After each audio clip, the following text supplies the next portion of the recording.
Good morning everyone. आज class 10 chapter 5 life process part 7। इसके पहले के जो 6 पार्ट्स हैं वो आपको चैनल में मिल जाएंगे। आज की क्लास में हम देखना है हमें कि carbon dioxide is necessary for photosynthesis और नॉट, है ना। लास्ट क्लास में हमने पढ़ा था फोटोसिंथेसिस। 4 फैक्टर्स हैं जो कि फोटोसिंथेसिस में जरूरी हैं। पहला हमने देखा लास्ट क्लास में क्लोरोफिल, और आज हम देखेंगे कि carbon dioxide is necessary for photosynthesis और नॉट। इसका मतलब ये है कि कार्बन डाइऑक्साइड फोटोसिंथेसिस के लिए जरूरी है या नहीं। अगर कार्बन डाइऑक्साइड प्रेजेंट है तो फोटोसिंथेसिस हो रहा है, नहीं है तो क्या होगा? कार्बन डाइऑक्साइड के एब्सेंस में भी फोटोसिंथेसिस हो गया, इसका मतलब जरूरी नहीं है। लेकिन अगर कार्बन डाइऑक्साइड नहीं है और फोटोसिंथेसिस हो रहा है, इसका मतलब जरूरी नहीं है, और नहीं होने से फोटोसिंथेसिस नहीं हुआ, इसका मतलब कि कार्बन डाइऑक्साइड क्या है, जरूरी है फोटोसिंथेसिस। इस पार्ट में हमें पहले ये देखना है how the plants obtain carbon dioxide. Plants carbon dioxide कैसे ऑब्टेन करते हैं, है ना। यानी इन्वायरमेंट में प्रेजेंट जो कार्बन डाइऑक्साइड है वो प्लांट तक कैसे पहुंचता है। तो आज हम एक नया टर्म देखने जा रहे हैं, स्टोमाटा, जो कि आप पिछले क्लास में भी पढ़ चुके हैं। स्टोमाटा क्या होता है? टाइनी पोर्स है present on the surface of the leaf through which gaseous exchange takes place in leaves. Most of the gaseous exchange which occur during photosynthesis takes place through stomata. Stomata are the tiny pores present on under surface of leaf. Leaf के under surface में पड़ने मौजूद छोटे छोटे छिद्र वो कहलाते हैं स्टोमाटा।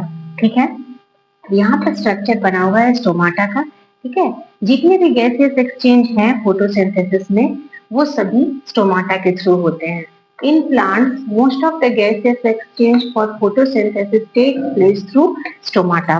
प्लांट में फोटोसिंथेसिस के दौरान होने वाले जितने भी गैसेस एक्सचेंज है, इसका मतलब है कि फोटोसिंथेसिस के रिएक्शन को हमने लास्ट क्लास में देखा है कि वो कार्बन डाइऑक्साइड लेता है और ऑक्सीजन प्रोड्यूस करता है। ये हुआ गैसियस एक्सचेंज।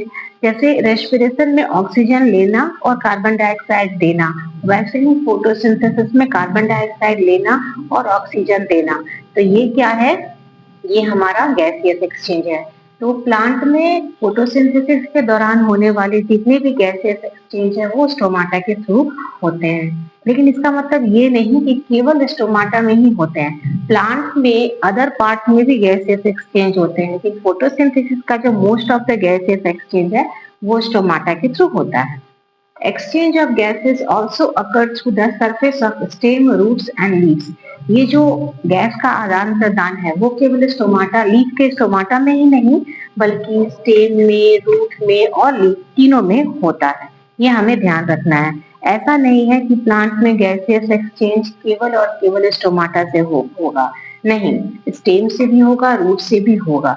यह आप अलग टॉपिक में पढ़ेंगे कि स्टेम में किस पार्ट से गैसेस एक्सचेंज होता है, रूट्स में किस पार्ट से गैसेस एक्सचेंज होता है।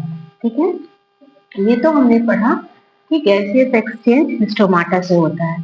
इसके साथ साथ large amount of water also lost through stomata. Plant में वाटर का जो लॉस है ना, large amount of water loss इस स्टोमाटा के थ्रू ही होता है। जैसे कि हमने फोटोसिंथेसिस में पढ़ा कि ऑक्सीजन प्रोड्यूस होता है और वाटर भी निकलता है, water in the form of vapour. तो ये जो वाटर जो निकला, तो ये वाटर भी इसी स्टोमाटल पोर से ही बाहर जा रहा है। प्लांट जो है वो लार्ज अमाउंट ऑफ वाटर इसी स्टोमाटल पोर से खोते भी हैं। तो इसका मतलब ये है कि गैसेस एक्सचेंज तो हुआ ही, कार्बन डाइऑक्साइड और ऑक्सीजन का आदान प्रदान इस स्टोमाटल पोर से हुआ, साथ ही साथ प्लांट वाटर लॉस भी इसी स्टोमाटल पोर से करता है। तो जब इसको, तो अगर ये हमेशा खुला रहेगा ना तो वाटर बहुत अधिक अमाउंट में लॉस हो जाएगा प्लांट से। तो प्लांट भी समझदारी दिखाते हैं कि जब इनको गैसियस एक्सचेंज की जरूरत नहीं पड़ती, यानी फोटोसिंथेसिस का काम नहीं हो रहा, तो ये इसको क्लोज कर देते हैं, है ना। तो क्या मैकेनिज्म है? ये opening and closing of stomata का मैकेनिज्म को समझने के लिए पहले इसके स्ट्रक्चर को समझना होगा। देखिए, ये जो स्टोमाटा है ना, ये 2 सेल से घिरा होता है। ये दोनों सेल बीन शेप्ड के होते हैं, बीन शेप्ड, ऐसे, है ना, बीन शेप्ड के होते हैं। बीन शेप्ड, इनको हम कहते हैं गार्ड सेल, यानी स्टोमाटा 2 बीन शेप्ड सेल से घिरा है जिसे हम कहते हैं गार्ड सेल। इसके अंदर का जो वॉल है ये थिक है, बाहर का वॉल क्या है, थिन है। इसमें लार्ज अमाउंट ऑफ क्लोरोप्लास्ट होते हैं। ये जो सर्कल छोटे छोटे दिख रहे हैं वो क्या है, क्लोरोप्लास्ट है। और ये जो बीच का ओपनिंग दिख रहा है यही स्टोमाटल पोर है ना। तो ये कब खुलेगा और कब बंद होगा ये इस बात पर निर्भर करता है कि गार्ड सेल टर्जिड है या फ्लैसिड। इसमें दो टर्म आया, टर्जिड और फ्लैसिड, ध्यान दीजिएगा। क्या लिखा है, usually plants close the stomata when there is no need of gaseous exchange for photosynthesis. जब फोटोसिंथेसिस के गैसियस एक्सचेंज की जरूरत नहीं पड़ती तो प्लांट्स इसको बंद कर देते हैं। किसको, स्टोमाटा के पोर्स को। The opening and closing of stomata is a function of guard cell. अब कह रहा है कि ये स्टोमाटा ओपन होगा या क्लोज होगा, ये किसका काम है या किस पर निर्भर करेगा, गार्ड सेल पर। जैसे हमने कहा कि स्टोमाटा दो गार्ड सेल से घिरा है जो कि बीन शेप्ड के हैं। अब कंडीशन है the guard cell swell when water flows into them. ये जो गार्ड सेल जब ये उनके अंदर पानी जाएगा, वाटर जाएगा ना, तो ये टर्जिड कंडीशन में आ जाएंगे। टर्जिड का मतलब क्या होता है, स्वेल, टाइट हो जाएंगे, स्ट्रेच करेंगे। तो जैसे कि आप बलून में हवा भरते हैं तो वो कैसे स्ट्रेच करता है, वैसे ही इसमें जब गार्ड सेल में वाटर अंदर आएगा तो ये टर्जिड कंडीशन कहलाएगा। ये और ज्यादा स्ट्रेच करेगा, फूलेगा, फूलेगा, स्वेल करेगा, तो क्या होगा, ये जो बीन शेप्ड होने की वजह से बीच का पार्ट जो है, ये बाहर का जो वॉल है वो पतला है, ज्यादा फैल गया, और अंदर का जो वॉल है वो मोटा है, ज्यादा नहीं फैल पाया, जिसकी वजह से थोड़ा सा फैलता है, तो एक पोर्स बन जाते हैं। इसी को कहते हैं स्टोमाटल पोर ओपन हो गया, है ना। ये कब ओपन होगा, जब गार्ड सेल के अंदर पानी जाएगा, ये स्वेल करेगा, ये टर्जिड कंडीशन में आएगा, ये स्ट्रेच करेगा, बाहर का वॉल पतला होने की वजह से ज्यादा स्ट्रेच करेगा, अंदर का वॉल मोटा होने की वजह से कम स्ट्रेच करेगा। कम स्ट्रेच करने के बावजूद एक गैप बन जाएगा और ये स्टोमाटा के पोर क्या हो जाएंगे, ओपन हो जाएंगे, जिसके through gaseous exchange and water loss होगा। ठीक है, the guard cells swell when water flows into them causing the stomatal pore to open। कब ओपन होगा, जब गार्ड सेल के अंदर वाटर जाएगा और ये टर्जिड कंडीशन में हो जाएगा, स्वेल करेगा। But when guard cell lose water, देखिए जब गार्ड सेल पानी को लॉस कर देता है तो ये क्या होता है, फ्लैसिड कंडीशन में आ जाता है, पिचक जाता है। तो ये फ्लैसिड कंडीशन में जब पिचक जाएगा ना तो ये दोनों वाल ऐसे बंद हो जाएंगे, तो क्या हो जाएगा, स्टोमाटा पोर क्लोज हो जाएगा।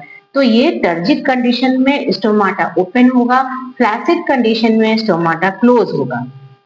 टर्जिड कब होगा, जब गार्ड सेल के अंदर वाटर आएंगी। तो when guard cell swell when water flows into them, तब ये टर्जिड कंडीशन में आएंगे और स्टोमाटा ओपन होगा। लेकिन जब गार्ड सेल वाटर लॉस करेंगे तो ये फ्लैसिड कंडीशन में आ जाएंगे, जिसकी वजह से पोर्स क्या हो जाएंगे, बंद हो जाएंगे। यही है mechanism of opening and closing of stomata. ठीक है, इसी स्टोमाटा के through gaseous exchange and water loss भी होगा। Most of the gaseous exchange of photosynthesis takes place through stomata. और जो भी एक्वाटिक प्लांट है, इसमें दो बातें आपको ध्यान में रखनी है कि स्टोमाटा, सिर्फ स्टोमाटा से गैसियस एक्सचेंज नहीं होता, प्लांट के अदर पार्ट से भी होता है। स्टोमाटा जनरली जो चौड़े पत्ते होते हैं उनके अंडर सरफेस में पाया जाता है, लेकिन जो पतले पत्ते होंगे ना तो इवनली डिस्ट्रीब्यूटेड, ऊपर नीचे दोनों तरफ ये प्रेजेंट रहेगा। एक्वाटिक प्लांट उन्हीं ऑक्सीजन और कार्बन डाइऑक्साइड को लेते हैं जो पानी में घुला हुआ हो। ठीक है, और ये हमेशा ओपन नहीं होगा, क्योंकि अगर हमेशा ओपन होगा ना तो लार्ज अमाउंट ऑफ वाटर इससे लॉस कर जाएगा। इसलिए जब इसको गैसियस एक्सचेंज की जरूरत नहीं पड़ती है तो प्लांट्स इसको क्लोज कर देते हैं। और क्या मैकेनिज्म है आप जान चुके हैं। तो यहाँ पर हमने पढ़ा स्टोमाटा के थ्रू कार्बन डाइऑक्साइड को ले रहे हैं, ऑक्सीजन को प्रोड्यूस कर रहे हैं। तो अब हम ये देखें कि इसके थ्रू कार्बन डाइऑक्साइड तो लिया, अब ये कार्बन डाइऑक्साइड सच में फोटोसिंथेसिस की प्रोसेस के लिए जरूरी है या नहीं, इसको हम लोग नेक्स्ट क्लास में डिस्कस करेंगे। ओके।